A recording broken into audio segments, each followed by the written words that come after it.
I guess one of the most frightening experiences I had was crossing the Isar River into enemy territory. We were at the Isar River near the into the wall, April the 30th. The Germans were pretty well dug in on the other side in a town called, the village called Landau, Germany, and we were on the western side of the river. Early morning hours to cross the river in assault boats. The first and second platoon were to go first. I was in the third platoon, and then we were to go third. I remember it was so dark I couldn't see my hand in front of my face. I could see the silhouette of the guys' helmets around me. It was overhead artillery coming, that sound, and then you could exploding in the town over there, and hear some machine gun fire. There was a difference in the machine gun fire of the Germans and us. The German machine guns fired much faster. They called them burp guns. They'd go brrr, and ours was ta-ta-ta-ta. It was so you could tell the difference between the machine guns ours and theirs. And there was some mortar fire as well. And then the first and second platoon moved out, and there was a lot of firing. And I was standing close to Captain Dixon, who was the commander,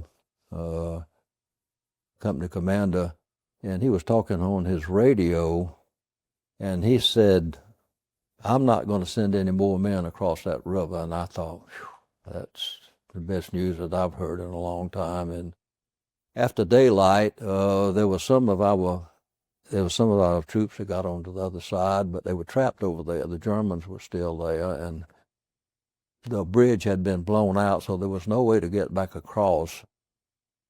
But the edges of the bridge where it was blown out were probably about 20 feet apart. A rope was thrown across, and a lot of the guys were able to cross back on that rope. But there were some wounded that were left over there. And our Sergeant Thompson, who was a assistant squad leader, was now in charge because Leighton, who was our squad leader, had been wounded. He said there's some wounded across on the other side, and we need some volunteers to go over and see if we can get them back. I don't remember saying I was a volunteer, but two other guys and I got in an assault boat and across the river to the other side. And I remember there was a lot of small arms fire, and the bullets going by my head sounded like a pop whip. I remember that, and I was paddling as hard as I could.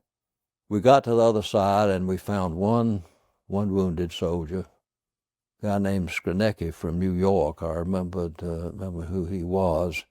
We got him in the boat, and assault boat, and we brought him back. And the firing there was no firing when we came back. The Germans apparently pulled out while we were over there. It was 3 or 4 days later that I was told I was going to be awarded the Bronze Star for that thing. So these other two guys and I was, but everybody did something. I mean, that was just happen. I just happened to be one who was chosen to get that, I think. But I did get that.